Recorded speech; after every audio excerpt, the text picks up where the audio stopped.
Hello students. आज हम physics second का नेक्स्ट जो चैप्टर है वो स्टार्ट करने जा रहे हैं। रे ऑप्टिक्स आपने पढ़ लिया था, वेव ऑप्टिक्स आपने पढ़ लिया था। आज हम बात करेंगे नेक्स्ट चैप्टर सेकंड फिजिक्स का। वो सीबीएसई में नेम है चैप्टर का dual nature of radiation and matters. RBSE में इस चैप्टर का नाम है photo electric effect and matter waves.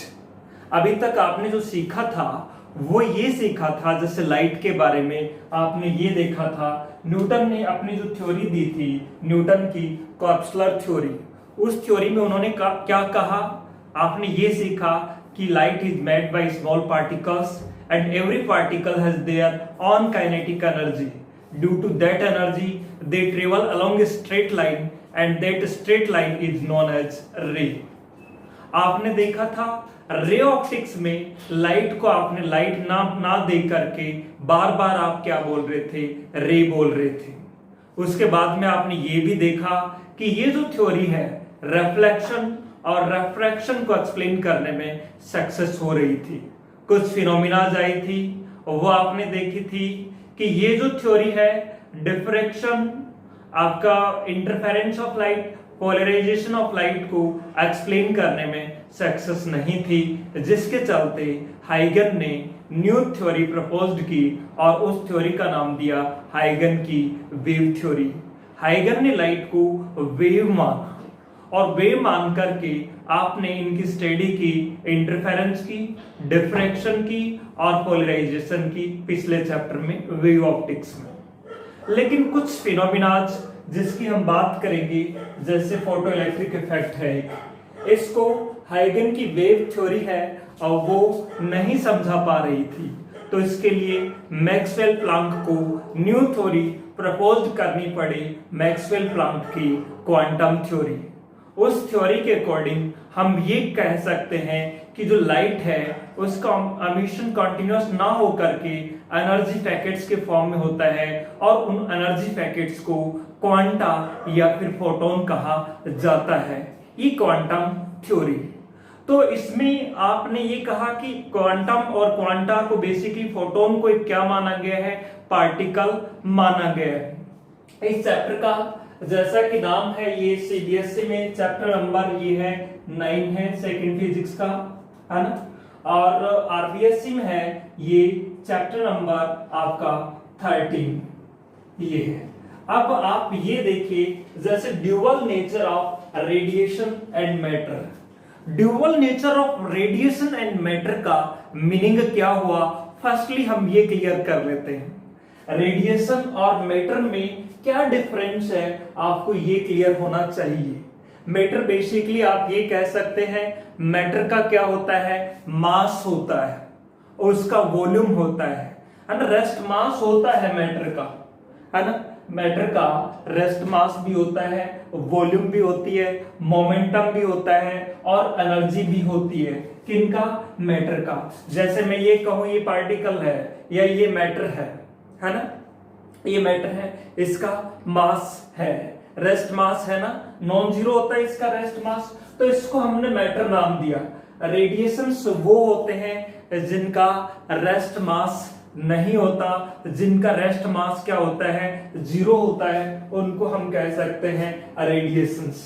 Light को बेसिकली क्या माना गया है, एक तरह का रेडिएशंस, हीट वेव्स है, उनको आप क्या कहते हो, वो भी क्या है, एक तरह के रेडिएशंस हैं। ड्यूअल नेचर का मीनिंग क्या हुआ, ड्यूअल नेचर का मीनिंग हुआ कि दो तरह की नेचर, कौन कौन सी दो तरह की नेचर के बारे में हम पढ़ेंगे इस चैप्टर में, wave nature as well as particle nature.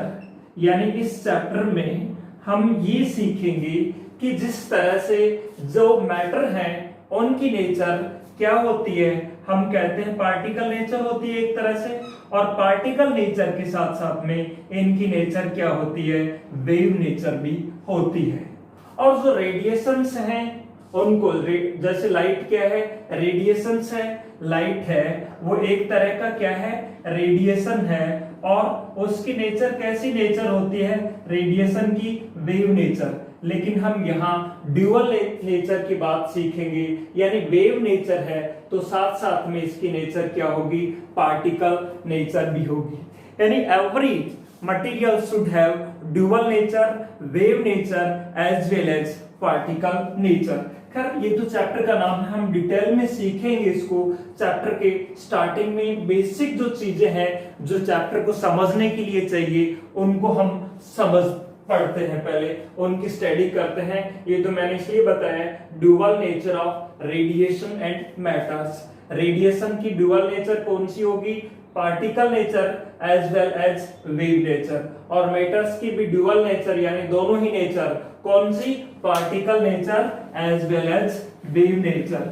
तो इस चैप्टर को समझने के लिए जो फर्स्ट डेफिनेशन आती है वो आती है वर्क फंक्शन। और एग्जाम में ये तो समझ गए ना, सीबीएसई में चैप्टर का नाम है dual nature of radiation and matters, और आरबीएससी में चैप्टर का नाम है photo electric effect and matter waves, है ना, ये आपके चैप्टर का नाम है। अब इसमें जो फर्स्ट डेफिनेशन है वो हम बात करते हैं किसकी, वर्क फंक्शन की, कि वर्क फंक्शन है वो क्या होता है। फर्स्ट डेफिनेशन किसकी है, वर्क फंक्शन।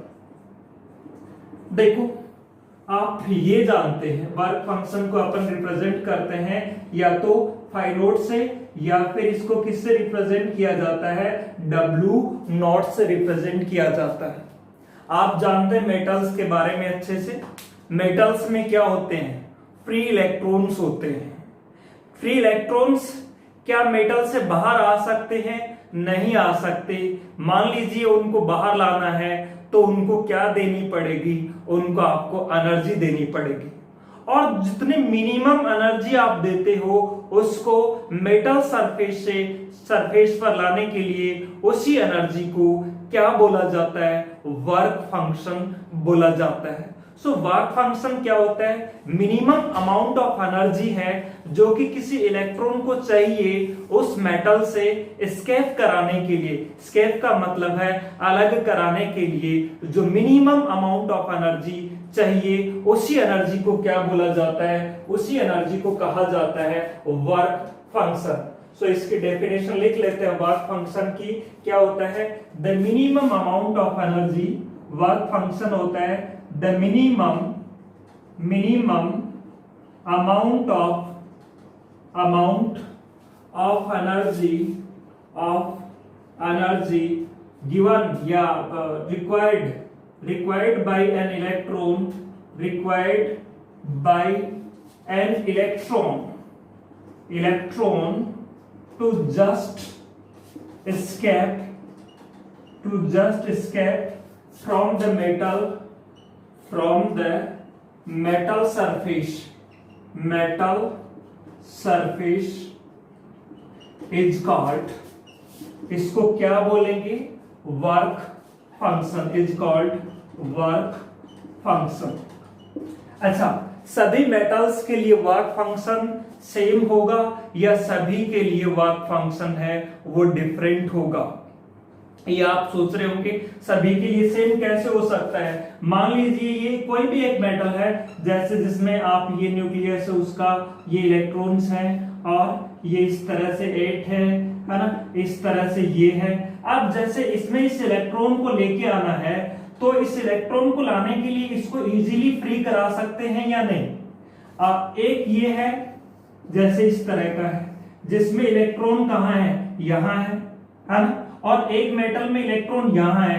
कौन से को इजीली फ्री कराया जा सकता है, इस वाले को आप क्या करा सकते हैं, इजीली फ्री करवा सकते हैं। यानी इसको कम एनर्जी देकर करके भी आपको क्या करा सकते हैं, एस्केप करा सकते हैं, क्योंकि इस पर इस न्यूक्लियस का फोर्स ऑफ अट्रैक्शन क्या है, कम। ये कोई मेटल है तो उस केस में इस न्यूक्लियस का फोर्स ऑफ अट्रैक्शन क्या है, ज्यादा है ना। मैं यहाँ इस इलेक्ट्रॉनिक कॉन्फ़िगरेशन के क्रम में ज्यादा बात नहीं कर रहा।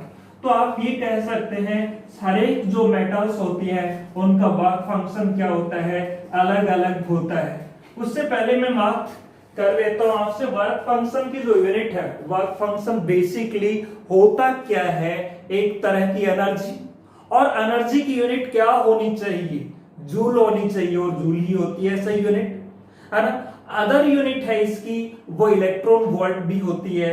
अपन एटॉमिक फिजिक्स और न्यूक्लियर फिजिक्स में क्या काम में लेते हैं एनर्जी की, कौन सी यूनिट काम में लेते हैं, इलेक्ट्रॉन वोल्ट ही ज्यादा यूज में लेते हैं, है ना।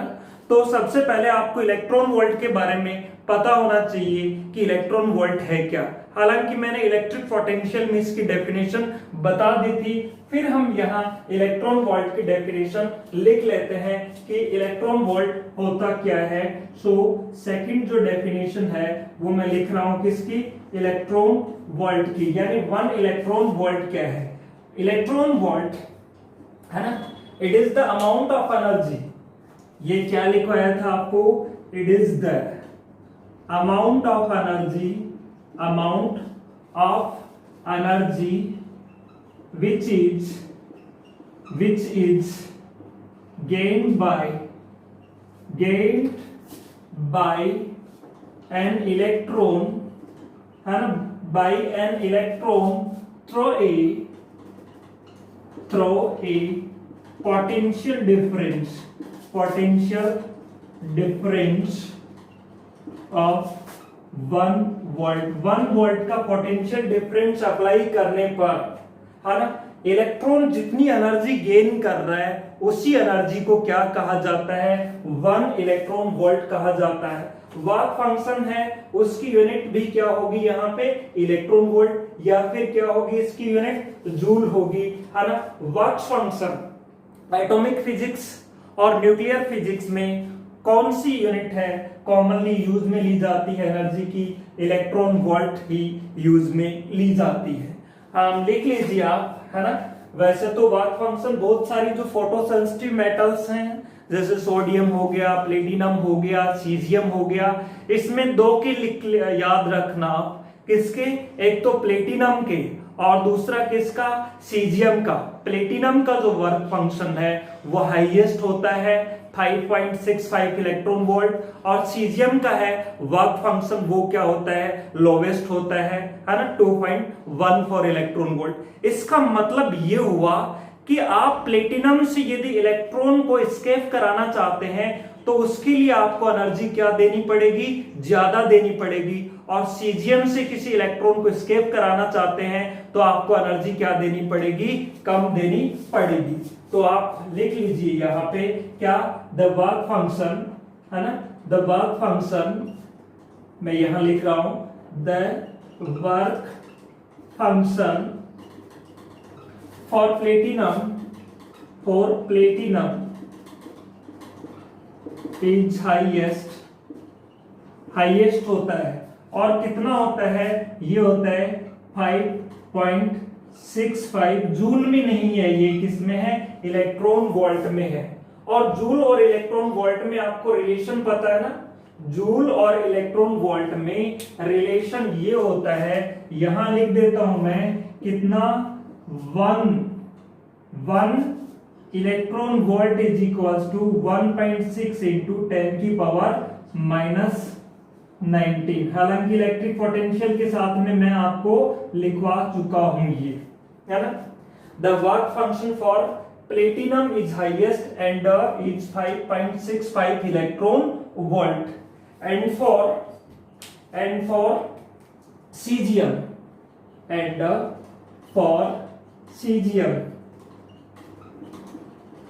इट इज लोवेस्ट, सबसे कम होता है, और कितना होता है, 2.14 इलेक्ट्रॉन वोल्ट। तो ध्यान में रखिए किसका, प्लेटिनम का जो वर्क फंक्शन है वो कितना होता है, 5.65 इलेक्ट्रॉन वोल्ट हाईएस्ट है जो कि, और सीजियम है उसका वर्क फंक्शन कितना होता है, 2.14 इलेक्ट्रॉन वोल्ट होता है जो कि क्या है, लोवेस्ट है। ये तो बात आ गई किसकी, वर्क फंक्शन की।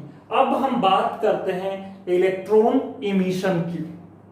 वर्क फंक्शन की बात सीधी सी बात है कि वो मिनिमम एनर्जी जो कि किसी इलेक्ट्रॉन को चाहिए कहां आने से, मेटल सरफेस पर आने के लिए या मेटल सरफेस से एस्केप होने के लिए, एस्केप का मतलब अलग होने के लिए जो मिनिमम एनर्जी चाहिए, उसी एनर्जी को क्या कहा जाता है, वर्क फंक्शन कहा जाता है।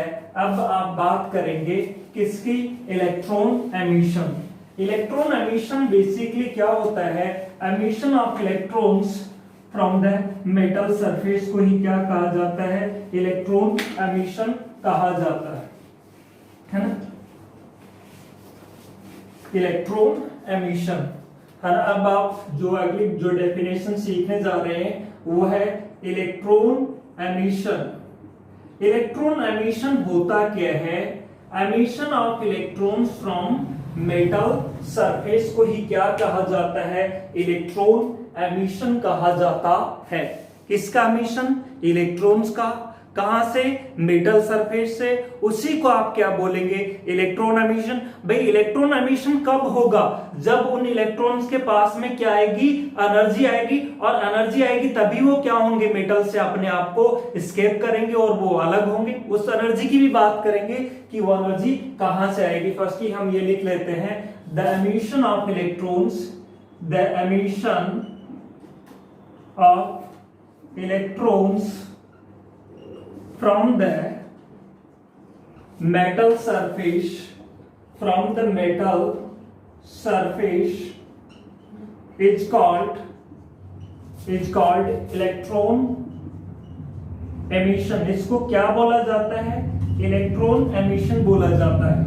इलेक्ट्रॉन एमिशन के लिए क्या होना चाहिए कि आप जो एनर्जी दे रहे हो, इलेक्ट्रॉन को जो एनर्जी दे रहे हो, उस एनर्जी की वैल्यू उस मेटल के वर्क फंक्शन से क्या होनी चाहिए, ज्यादा होनी चाहिए, तभी इलेक्ट्रॉन्स क्या हो सकते हैं, एमिट हो सकते हैं। सो हम क्या लिखेंगे, for emission of electron, for emission of electrons the energy of electrons must be higher than the work function of the metal। मान लीजिए यदि आपको सीजियम से क्या कराना है, इलेक्ट्रॉन एमिशन कराना है, तो सीजियम में जो इलेक्ट्रॉन है उनको क्या देंगे, एनर्जी देंगे, और वो एनर्जी कम से कम 2.14 इलेक्ट्रॉन वोल्ट होनी चाहिए, क्योंकि उसका वर्क फंक्शन 2.14 इलेक्ट्रॉन वोल्ट है ना। उससे ज्यादा एनर्जी देंगे आप किसी भी तरह से, तब उससे इलेक्ट्रॉन्स क्या होने लगेंगे, एमिट होने लगेंगे।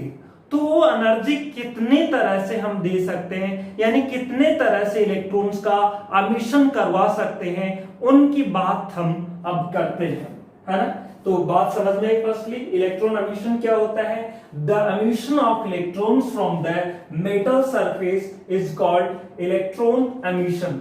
For the emission of the electrons the energy of electrons must be higher than the work function of the metal.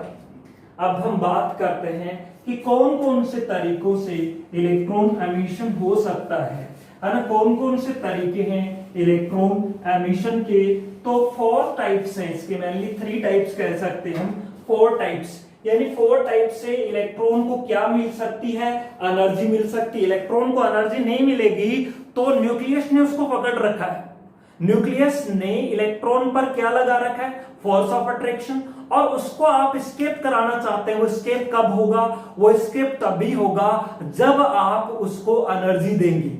Energy temperature से भी मिल सकती है, एनर्जी उसको इलेक्ट्रिक फील्ड से भी मिल सकती है, एनर्जी उसको लाइट से भी मिल सकती है, रेडिएशन से भी मिल सकती है। उन तरीकों की हम बात करने वाले हैं यहाँ पे।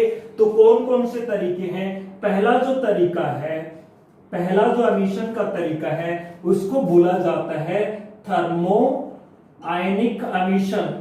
थर्मो आयनिक एमिशन, जैसा कि नाम से ही लग रहा है, thermo related to temperature, ionic means ions, ions का एमिशन होना। ये इसका मतलब ये हुआ, आप ये जानते हैं कि इलेक्ट्रॉन्स हैं उनको एनर्जी मिल सकती है, वोल्टेज से भी मिलती है Q इंटू वी, और टेम्परेचर से भी मिलती है। एनर्जी कितनी होती है 3/2 kT, के जहां पे बोल्ट्जमान कांस्टेंट है और T टेम्परेचर है। टेम्परेचर पे यानी जब किसी मेटल को हीट किया जाता है तो उसके अंदर जो इलेक्ट्रॉन्स होते हैं they will acquire the thermal energy, उनको कौन सी एनर्जी मिलेगी, थर्मल एनर्जी मिलेगी, और वो थर्मल एनर्जी मेटल के वर्क फंक्शन से ज्यादा है तो इलेक्ट्रॉन्स हैं मेटल से क्या कर जाएंगे, एस्केप कर जाएंगे, यानी इलेक्ट्रॉन्स का क्या होने लगेगा, एमिशन होने लगेगा। इसी को बोला जाता है थर्मोआयनिक एमिशन। सो थर्मोआयनिक एमिशन को लिख लीजिए क्या, when metal is heated, metal is heated, then the free electrons acquires, है ना, acquires sufficient amount of energy, acquires sufficient amount of thermal energy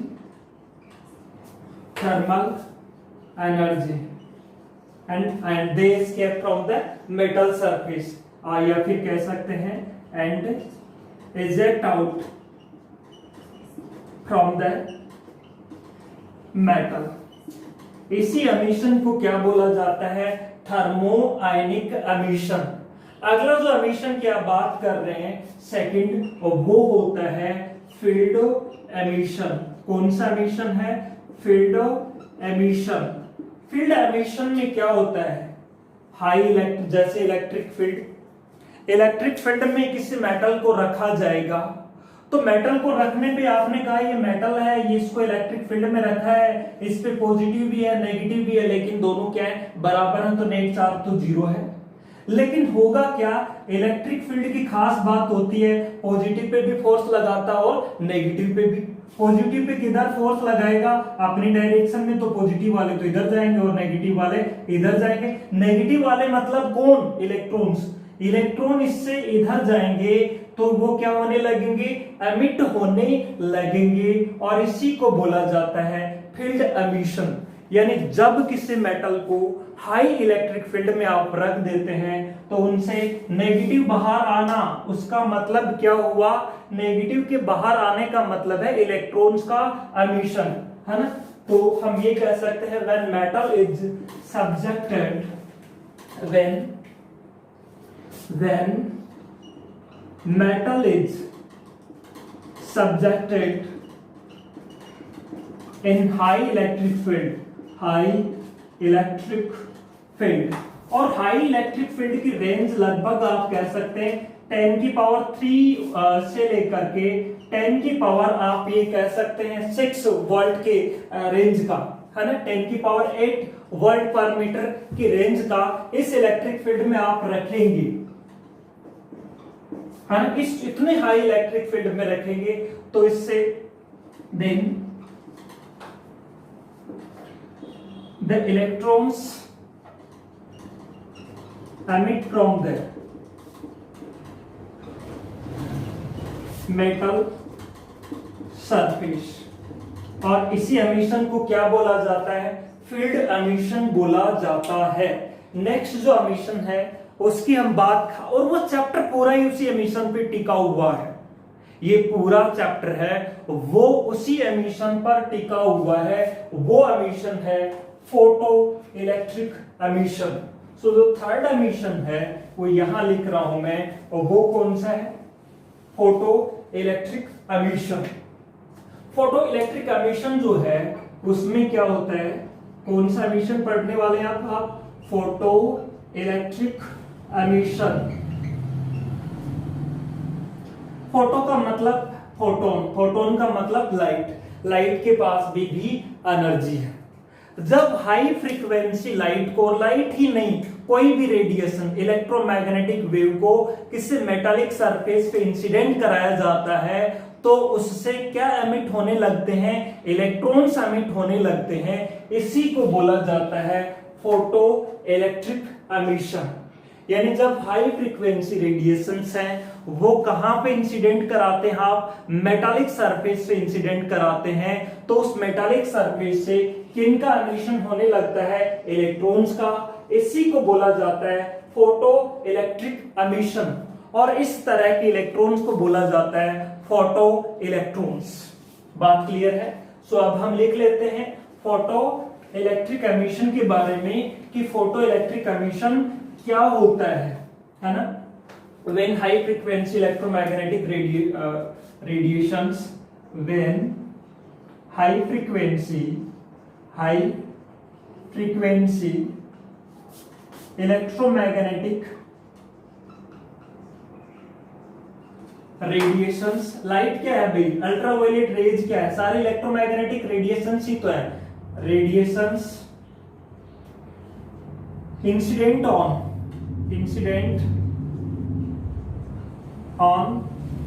metallic surface, then electrons emit from the surface, and this emission is called photoelectric emission. This emission is called photoelectric emission. इसी emission को क्या बोला जाता है, photoelectric emission बोला जाता है। और जो इमिटेड इलेक्ट्रॉन्स हैं उनको आप कौन सा इलेक्ट्रॉन बोलेंगे, photo electron. The emitted electrons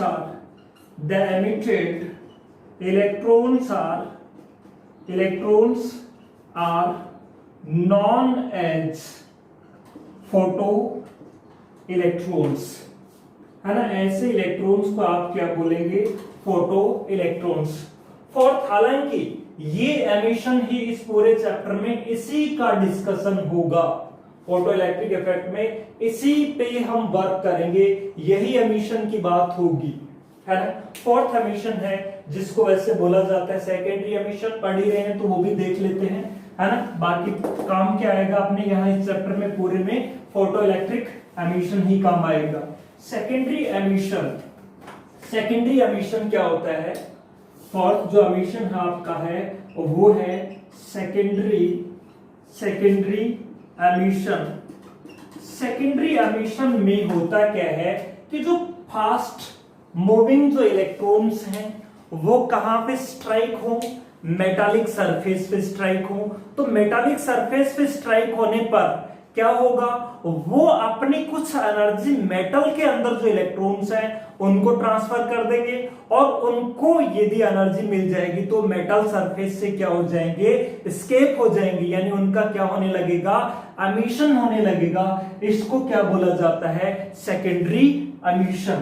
so इसको हम इस तरह से लिख सकते हैं, when fast moving electrons strike, कहां पे स्ट्राइक हो, on the metallic surface, then they transfer some of their energy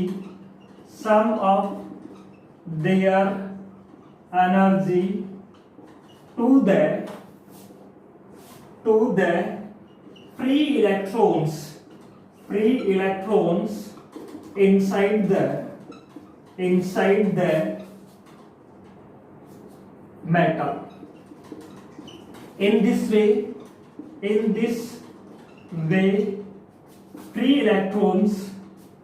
free electrons escape from the, escape का मतलब अलग होना, escape from the metal, वो मेटल से escape हो जाएंगे यानी एमिट हो जाएंगे। इसी एमिशन को क्या बोला जाता है, सेकेंडरी एमिशन बोला जाता है। अब हम बात करेंगे, जैसा कि मैंने बताया था चैप्टर का नाम क्या था, फोटो इलेक्ट्रिक इफेक्ट था। फोटो इलेक्ट्रिक इफेक्ट है जैसे आरबीएससी में, है ना। तो फोटो इलेक्ट्रिक कॉमन है, सब सेम है, आरबीएससी सीबीएसई दोनों का। फोटो इलेक्ट्रिक इफेक्ट है, उसको समझने के लिए जैसे आपने कहा कोई मेटल सरफेस है, उस पर एक हाई फ्रीक्वेंसी रेडिएशन या इलेक्ट्रोमैग्नेटिक वेव को इंसिडेंट कराया जाए तो उनसे किनका एमिशन होने लगता है, इलेक्ट्रॉन्स का एमिशन होने लगता है। इसी इफेक्ट को क्या बोला जाता है, क्या कहा जाता है, फोटो इलेक्ट्रिक इफेक्ट। तो आप अब जो लिखने वाले हैं वो किसके बारे में लिखने वाले हैं, फोटो इलेक्ट्रिक इफेक्ट, है ना।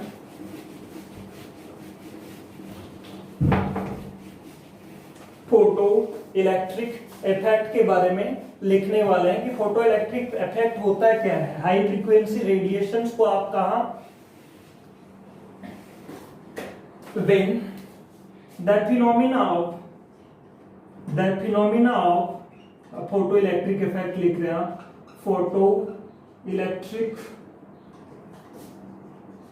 Effect, the phenomena of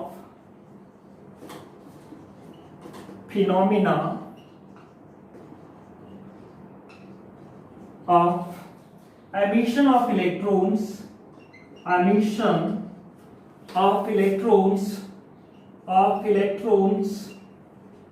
from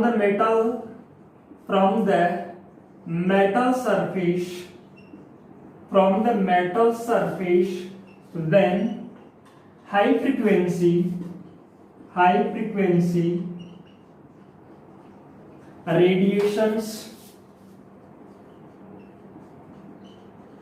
है ना, इलेक्ट्रोमैग्नेटिक वेव कह सकते हैं, electromagnetic radiations incident on it. ऐसी फिनोमिना को क्या बोला जाता है, फोटो इलेक्ट्रिक इफेक्ट बोला जाता है। हालांकि इस को समझने के लिए सबसे पहले जो हॉलवैक्स नाम के साइंटिस्ट थे, है ना, क्या नाम था उनका, हॉलवैक्स ने, इन्होंने क्या किया था, बेसिकली इन्होंने शुरुआत इस तरह से क्या लिया, उन्होंने जिंक की एक प्लेट ली, है ना, जिंक की प्लेट नेगेटिवली चार्ज थी और इस पे क्या इलेक्ट्रोमैग्नेटिक रेडिएशंस यानी अल्ट्रावायलेट रेज उन्होंने इंसिडेंट कराई।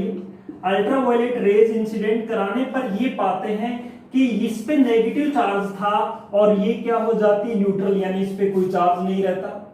अब क्या करते हैं, थोड़ा सा एक्सपेरिमेंट को चेंज कर देते हैं। वो क्या चेंज कर देते हैं कि अब की बार अनचार्ज ही लेते हैं, यानी इस पे कोई चार्ज नहीं था और इस पे फिर से क्या गिराया उन्होंने, अल्ट्रावायलेट रेज गिराया।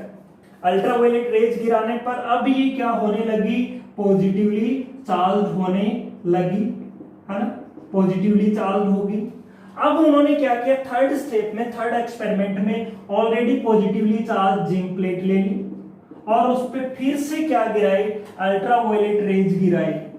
अब ये क्या होने लगी, पॉजिटिव चार्ज का अमाउंट है वो क्या हो गया, बढ़ गया। अब इस एक्सपेरिमेंट में कहीं ना कहीं आपको ये समझ में आ रहा है कि यहां नेगेटिव चार्ज है। नेगेटिव चार्ज का मतलब इलेक्ट्रॉन की क्या है, एक्सेस है। अल्ट्रावायलेट रेज गिराते हुए इलेक्ट्रॉन गायब हो जाते हैं, गायब नहीं, वो एमिट हो गए, बाहर आ गए। यही तो है, यहाँ पे कौन एमिट हो रहे हैं, इलेक्ट्रॉन्स। यही तो हुआ इसमें, अल्ट्रावायलेट रेज गिराई, इलेक्ट्रॉन्स एमिट हो गया। आपको कैसे पता लगा, पहले इस पे नेगेटिव चार्ज था, फिर इस पे नेगेटिव चार्ज क्या हो गया, डिसअपियर। इसका मतलब नेगेटिव चार्ज यानी इलेक्ट्रॉन्स बाहर आ गए, उनका एमिशन हो गया। ये देखिए, ये ऑलरेडी न्यूट्रल है, यानी इस पे पॉजिटिव और नेगेटिव इक्वल है। जैसे अल्ट्रावायलेट रेज गिराई, इससे कौन बाहर आ गया, नेगेटिव, तो क्या बच गया, पॉजिटिव बच गया, यानी इलेक्ट्रॉन्स का क्या हुआ, यहां भी एमिशन हुआ। अब ये जो है पॉजिटिवली चार्ज है, इस पे अल्ट्रावायलेट रेज गिराई, इस पे और ज्यादा पॉजिटिव आ गया, यानी इससे क्या हुआ है, नेगेटिव एमिट हुए हैं। यानी सीधी सी बात है, एक लाइन की बात है कि हॉलवेक्स ने जब ये जो एक्सपेरिमेंट किए, आपको लिखना नहीं है, केवल इस डेफिनेशन को समझाने के लिए मैंने ये एग्जांपल दिया है। इसका मतलब ये है कि जब इलेक्ट्रोमैग्नेटिक रेडिएशंस गिराए जाते हैं तो ये जो मेटल है, जिंक है, इससे किनका एमिशन होने लग रहा है, इलेक्ट्रॉन्स का एमिशन होने लगा है। इसी को बोला जाता है फोटो इलेक्ट्रिक इफेक्ट। ये बात समझ में आई। फोटो इलेक्ट्रिक इफेक्ट के बाद में, फोटो इलेक्ट्रिक इफेक्ट को समझने के लिए हम एक एक्सपेरिमेंट है उसका डिस्कस कर रहे हैं और एक्सपेरिमेंट के जो रिजल्ट्स हैं उनको देखते हैं फोटो इलेक्ट्रिक इफेक्ट को समझने। So experimental result of photo electric effect and their interpretation, ये देखते हैं। यानी इस फोटो इलेक्ट्रिक इफेक्ट को हम एक्सपेरिमेंट से समझते हैं।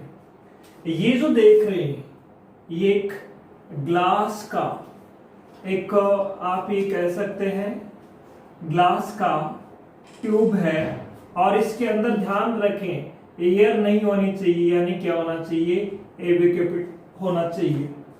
यहां आप जो देख रहे हैं ये जो है ये एक फोटो सेंसिटिव मेटल की प्लेट है, और ये जो देख रहे हैं ये है वो कोई भी एक मेटल प्लेट है। कहां, किसके अंदर है, एक वैक्यूम जो ट्यूब है ग्लास की उसके अंदर है, और यहां इसको जो सील्ड किया गया है ये जो देख रहे हैं ये है विंडो है, ग्लास विंडो से इसको क्या कर दिया है, सील कर दिया गया है, यानी यहां से एयर वगैरह एंटर ना कर सके। और ये यहां हम क्या बना लेते हैं, इलेक्ट्रिकल कनेक्शंस बना लेते हैं इस तरह से। ये जो मैं बना रहा हूं वो क्या है, इलेक्ट्रिकल कनेक्शंस है। सो ये आपने बना लिए इलेक्ट्रिकल कनेक्शंस। इसको हम बोलेंगे ये जो है वो क्या है, फोटो सेंसिटिव मेटल की प्लेट है। ये जो है वो क्या है, ये जो देख रहे हैं आप फोटो सेंसिटिव मेटल प्लेट, और ये जो है वो क्या है, कोई भी मेटल प्लेट हो सकती है जिसको हम क्या कहेंगे, एनोड कहेंगे, और इसको हम क्या कहेंगे, कैथोड कहेंगे। ये विंडो क्यों बनाई है, यहां से जो आपके रेडिएशंस है वो एंटर कर सके, और जैसे ही रेडिएशन एंटर करेंगे वो कहां पर इंसिडेंट होंगे, इस फोटो सेंसिटिव मेटल प्लेट पे, जिसको क्या कहा गया है, कैथोड कहा गया है, इस पे। अच्छा, ये जो सर्किट जो मैं बना रहा हूं इस पूरे अरेंजमेंट को हम किससे जोड़ने वाले हैं, एक बैटरी से कनेक्ट करने वाले हैं। तो इसके लिए जो मैं लगा रहा हूं ये यहां लगा रहा हूं बैटरी। अब यहां मैं बैटरी यदि लगा देता हूं सीधा डायरेक्ट इससे, तो बैटरी लगाने पर आपको ये तो नहीं पता लगेगा कि आप कितना वोल्टेज देना चाह रहे हैं, कम देना चाह रहे हैं या ज्यादा देना चाह रहे हैं। वोल्टेज को कम और ज्यादा करने के लिए मैं यहाँ पे लगा देता हूं एक रियोस्टेट। ये जो देख रहे हैं वो रियोस्टेट। अब देखिए यहाँ 12 वोल्ट की यदि बैटरी है तो यहाँ का वोल्ट भी कितना होगा, 12, और यहाँ का यदि देखें तो ये 6 और इधर भी 6। इधर देखें तो और ज्यादा हो गया और इधर का कम, इधर का देखें तो 0। यानी इस रियोस्टेट को इधर आगे पीछे मूव करा करके यहाँ के वोल्टेज को आप क्या कर सकते हैं, चेंज कर सकते हैं। तो ये जो है ये यहाँ अब आप क्या लगा सकते हैं, ये इस तरह से है ना, ये जैसे ये यहाँ इसको इस तरह से हम जोड़ सकते हैं। प्लस से जोड़ना है माइनस से जोड़ना है, कनेक्शन की पोलैरिटी को चेंज करने के लिए आपको जिससे जो जोड़ना है वो आप जोड़ सकते हैं। इसलिए कोई परमानेंट कनेक्शन नहीं बनाए हैं, है ना, इस तरह से है। कौन से वायर को किससे जोड़ना है वो आप पे डिपेंड करेगा कि यहाँ प्लस देना चाहते हैं या माइनस का वोल्टेज देना चाहते हैं। आपको ये नहीं पता लग रहा है यहाँ का वोल्टेज कितना है ना, तो यहाँ का वोल्टेज पता करने के लिए आप यहाँ क्या लगा दें, पैरेलल में वोल्टमीटर लगा दें। ये पैरेलल में वोल्टमीटर हो गया। मान लीजिए यहाँ इस सर्किट से यदि करंट फ्लो होगा तो कितना करंट फ्लो हो रहा है उसका आपको पता नहीं, तो करंट मेजर करने के लिए आप यहाँ सीरीज में क्या लगा दें, एमीटर लगा दें, माइक्रो एमीटर। ये रियोस्टेट है, ये जैसे प्लस माइनस, ये इसका ईएमएफ ई है, ये रियोस्टेट आर एच है, ये वोल्टमीटर है, इस तरह से। अब ये तो एक एक्सपेरिमेंटल अरेंजमेंट है। फर्स्टली हम इसके बारे में लिख लेते हैं, फिर इसको समझते हैं कि है क्या। ये जो देख रहे हैं देखो, ये क्या है, एक ग्लास की ट्यूब है, तो हम इसको इस तरह से लिख सकते हैं क्या, इट कंसिस्ट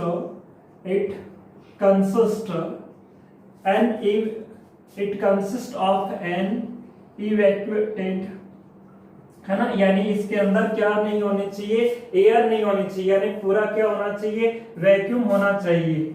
ग्लास या फिर क्वार्टज की भी हो सकती है, glass tube which is enclosed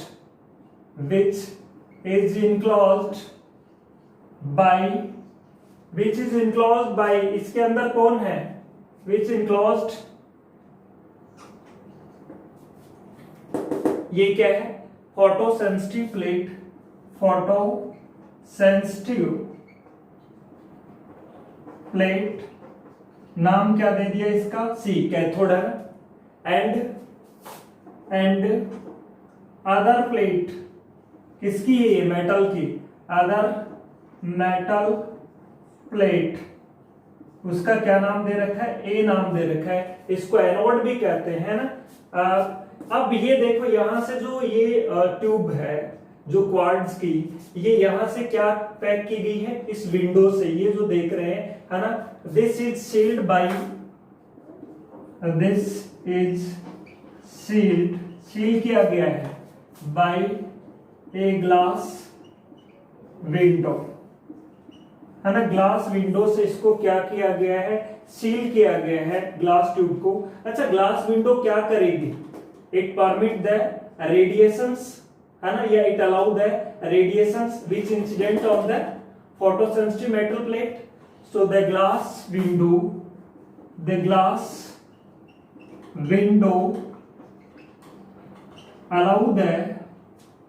allow the radiations, है ना, या जो भी अल्ट्रावायलेट रेज जो भी गिरा रहे हैं, रेडिएशंस विच इंसिडेंट कहां पर गिरते हैं, on the photosensitive plate, on the photosensitive plate, है ना।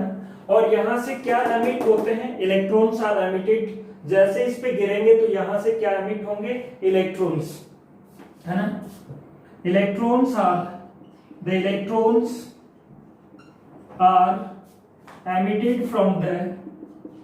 emitted from the photosensitive plate, है ना, फोटोसेंसिटिव प्लेट, या इसका नाम क्या है, इसको आप कैथोड भी कह सकते हैं, कैथोड्स। और ये जो है ये क्या है, एनोड, एनोड उन इलेक्ट्रॉन्स को क्या करती है, कलेक्ट करती है ना, which are collected by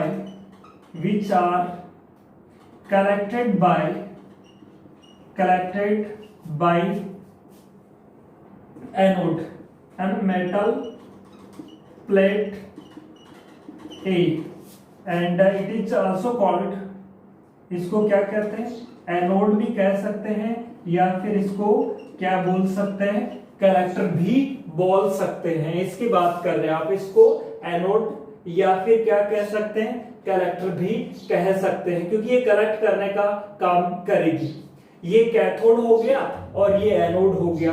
अब ये जो है हाई टेंशन, है ना, हाई टेंशन बैटरी है, वो कनेक्टेड होगी किसके बीच में, कैथोड और एनोड के बीच में, है ना। A high tension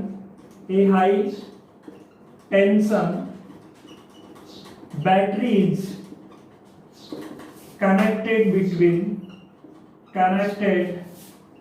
between cathode and anode, है ना, इनके बीच में इस तरह से कनेक्टेड है। एंड वोल्टमीटर, ये जो देख रहे हैं, ए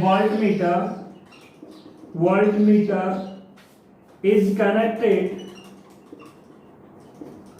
in parallel for measurement of voltage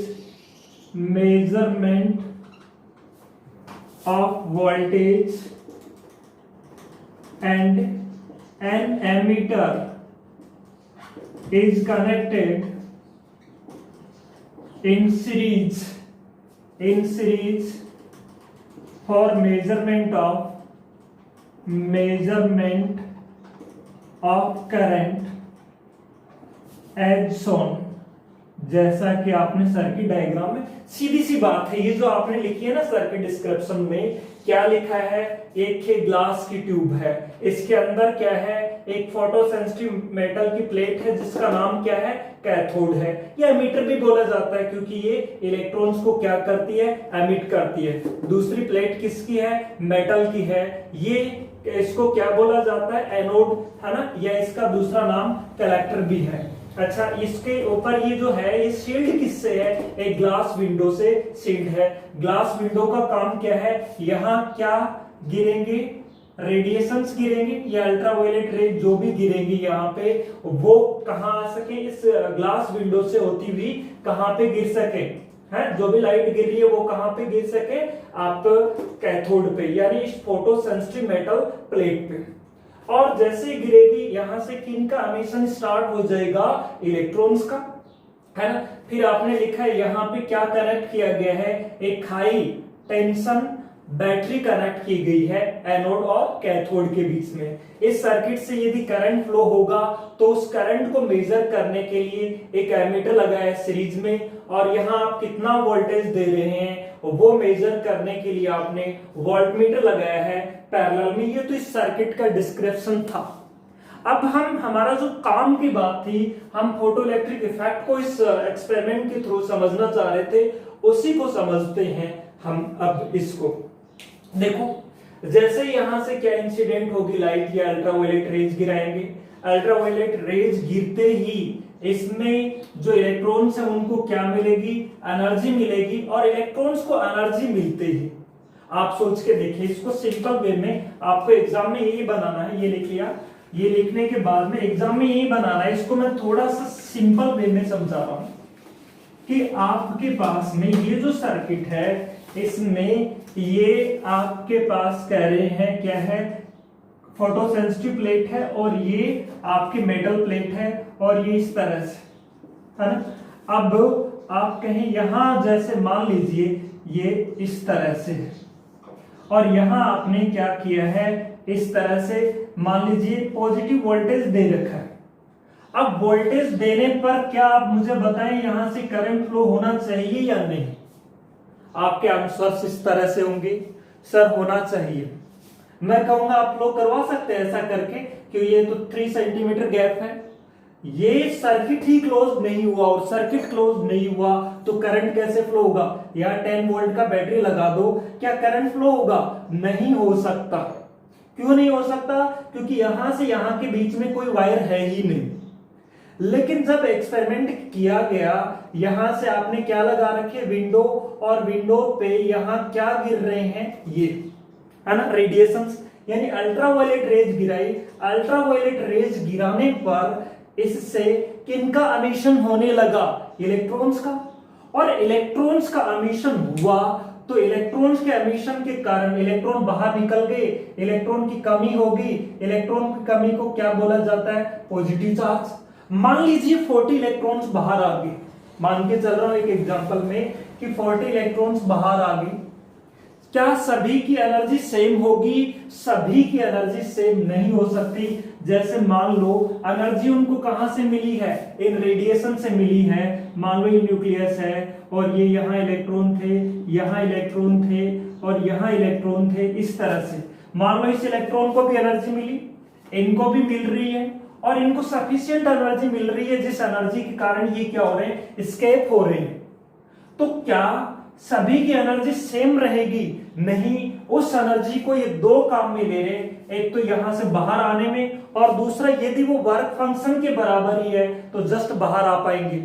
और आपने यहां से जो एनर्जी दी है, इन रेडिएशन से मिलने वाली एनर्जी वर्क फंक्शन से ज्यादा है, तो वो बाहर तो आ ही जाएंगे। और बाहर आने के बाद में जो एनर्जी बची हुई है उनके पास, वो एनर्जी कौन सी एनर्जी का रोल प्ले करेगी?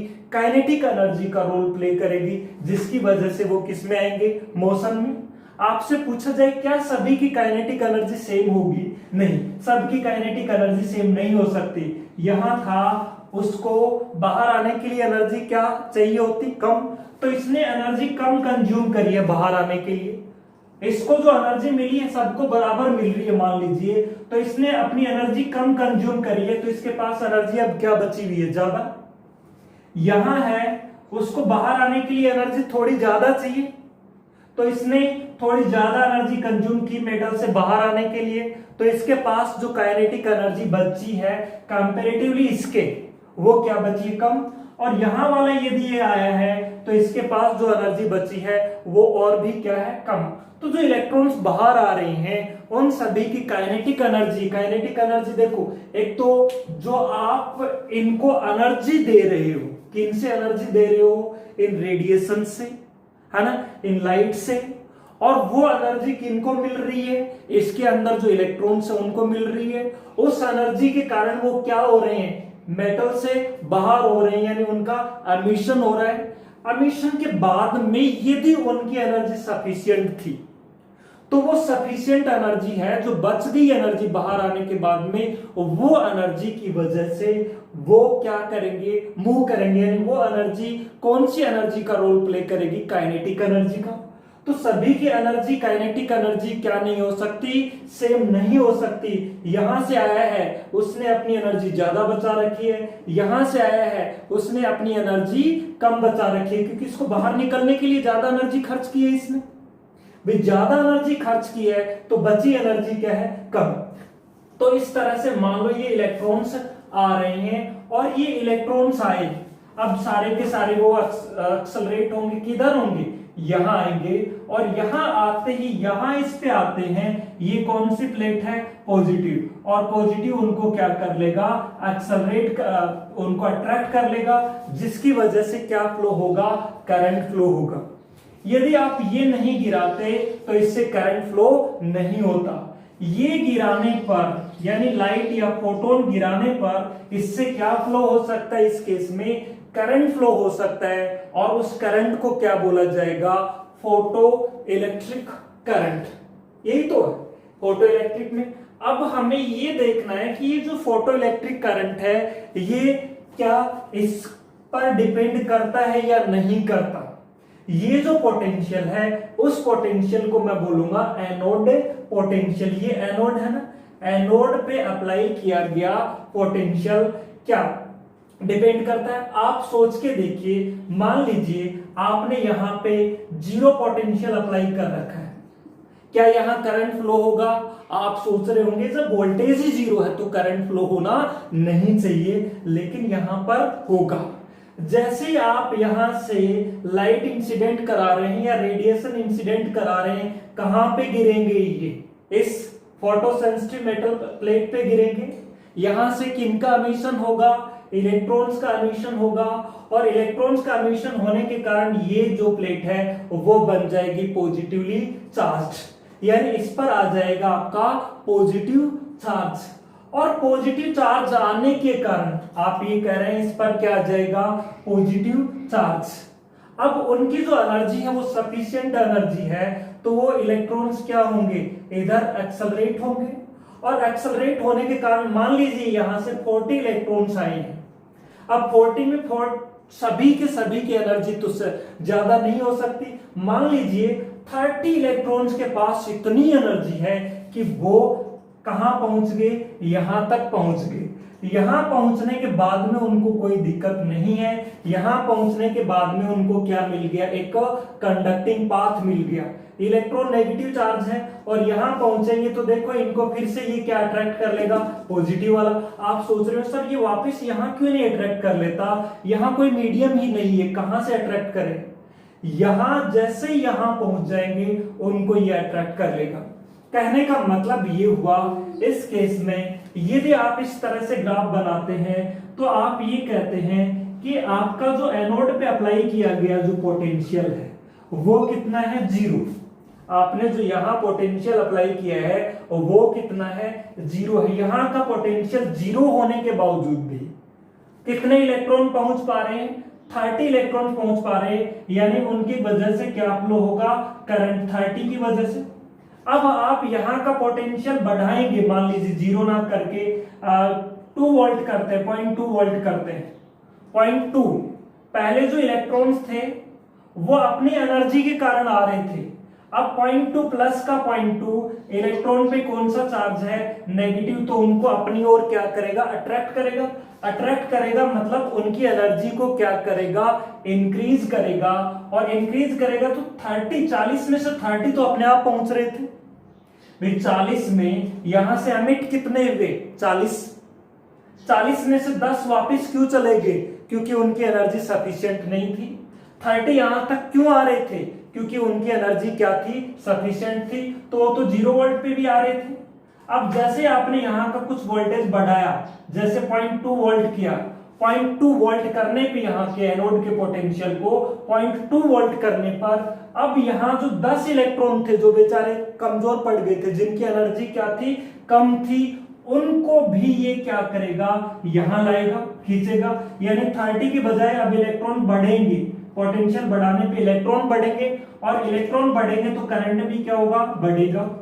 आप कहीं मान लीजिए 0.2 वोल्ट करने पे यहाँ 32 इलेक्ट्रॉन पहुंच रहे हैं, यानी 10 में से 2 इलेक्ट्रॉन और आए हैं, बाकी 8 का क्या हुआ, वापस क्यों चले गए, क्योंकि उनकी एनर्जी क्या रह गई, कम रह गई, क्योंकि बहुत ज्यादा कम थी उनकी। तो आपने कहा यहाँ पे 0.8 वोल्ट अप्लाई किया, तो अब की बार और इलेक्ट्रॉन्स पहुंचेंगे यहाँ। जैसे जैसे आप यहाँ पे पोटेंशियल को बढ़ाते जाएंगे वैसे वैसे इलेक्ट्रॉन्स बढ़ते जाएंगे।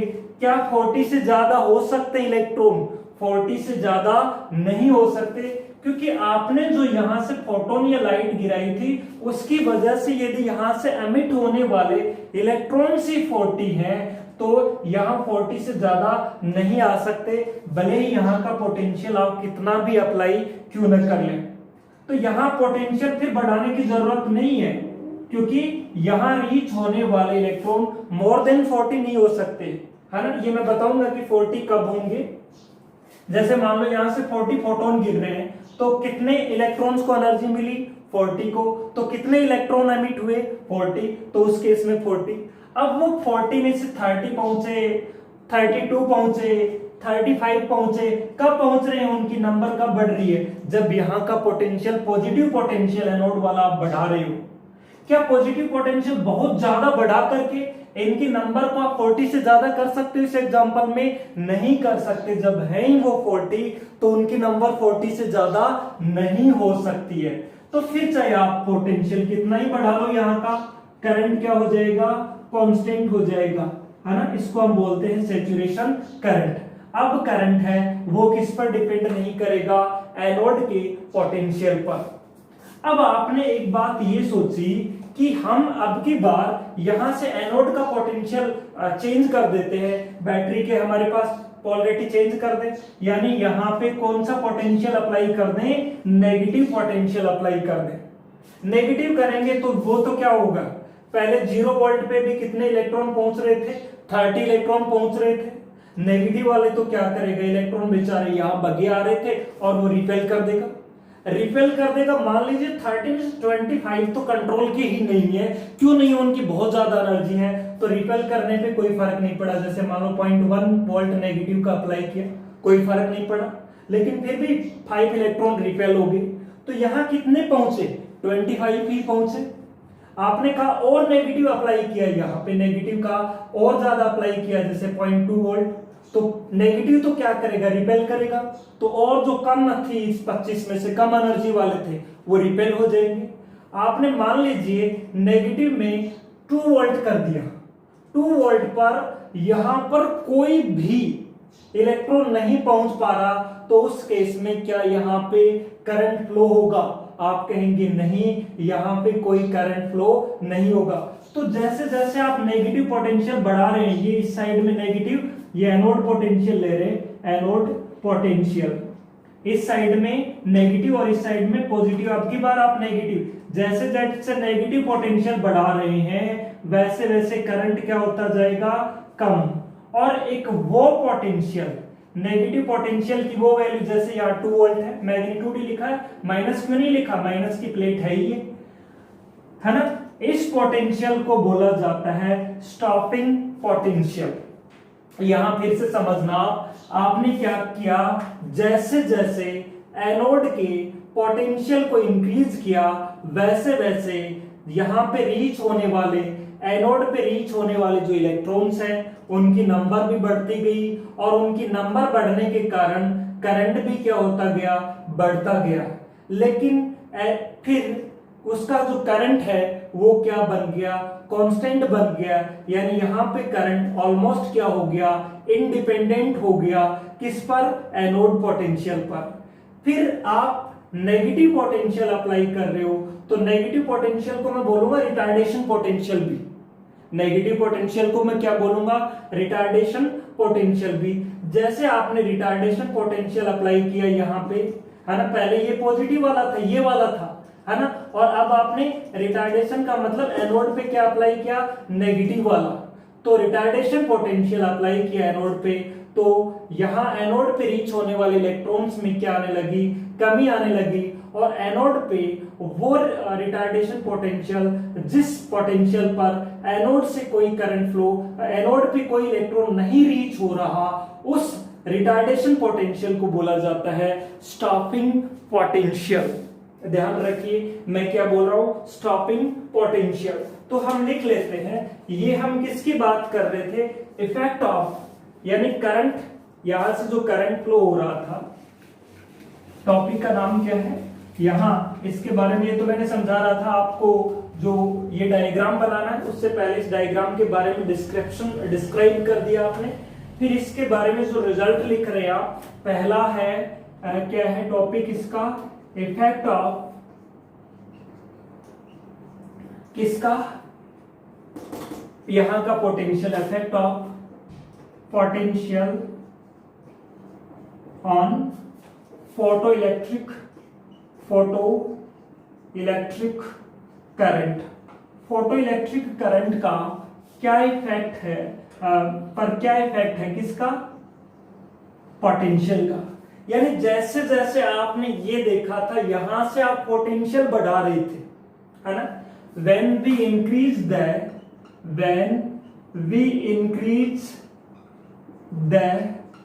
positive potential at कहां का, ये एनोड का पॉजिटिव पोटेंशियल, चेंज कर सकते हो ना इसको, positive potential at anode, then the electrons,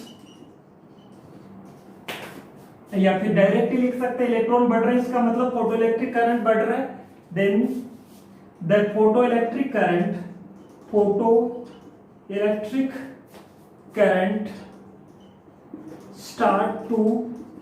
start to increase, but after reaching the maximum number of electrons, the current becomes constant हो जाता है। इस करंट को क्या बोला जाता है, इस करंट को बोला जाता है सैचुरेशन करंट, है ना। और अब हम बात लिखने वाले हैं, जैसे जैसे रिटार्डेशन पोटेंशियल अप्लाई करेंगे एनोड पे रिटार्डेशन पोटेंशियल का मतलब नेगेटिव पोटेंशियल, वैसे वैसे फोटो इलेक्ट्रिक करंट क्या होने लगता है, कम, है ना। When we apply retardation potential at anode, retardation potential bracket में लिख लीजिए नेगेटिव पोटेंशियल, है ना। Photo electric current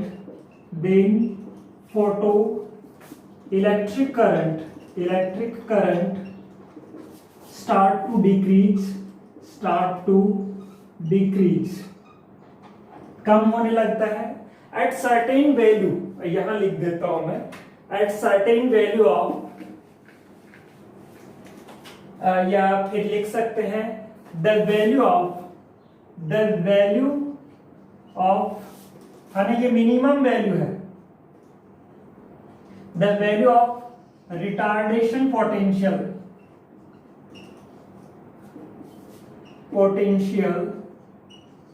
at which photoelectric current becomes zero is called stopping potential, यानी वोल्टेज भी बोल देते हैं इसको, है ना, is called stopping potential. Zero is called stopping potential. इसको ध्यान में रखिए, इसी को ये डेफिनेशन पूछ ली जाती है ना, स्टॉपिंग पोटेंशियल की डेफिनेशन पूछ ली जाती है, the value of retardation potential eight which photo electric current becomes zero is called, कौन सा पोटेंशियल? Stopping potential. स्टॉपिंग का मतलब है रुक जाए, है ना, थ्रेशोल्ड पोटेंशियल जो रुक जाए, ये करंट है वो आपका क्या हो जाए, रुक जाए, इसको हम बोलते हैं स्टॉपिंग पोटेंशियल। ग्राफ बना लेते हैं हम, जब डेफिनेशन लिखते हो तो आप ग्राफ बना करके इसको इस तरह से लिख दिया करो। देखो ग्राफ में यहाँ पे आप क्या ले रहे थे, इस एक्सिस पे फोटो इलेक्ट्रिक करंट ले रहे थे, है ना, ये तो क्या था, इस एक्सिस पे जो आप ले रहे थे वो है क्या, करंट, है ना, फोटो इलेक्ट्रिक करंट है। और यहाँ पे आप देख रहे थे जैसे जैसे 0 वोल्ट पे भी यहाँ पे ले रहे थे आप क्या, एनोड पोटेंशियल, है ना, ये था आपका एनोड पोटेंशियल। और 0 पोटेंशियल पे भी देखो 30 इलेक्ट्रॉन, मैंने एग्जांपल लिया था, 30 नहीं लिखना आपको, वो तो एक एग्जांपल लिया था, आ रहे थे। फिर जैसे जैसे एनोड पोटेंशियल बढ़ा रहे थे वैसे वैसे वो इलेक्ट्रॉन है वो बढ़ रहे थे, यानी करंट भी बढ़ रहा था।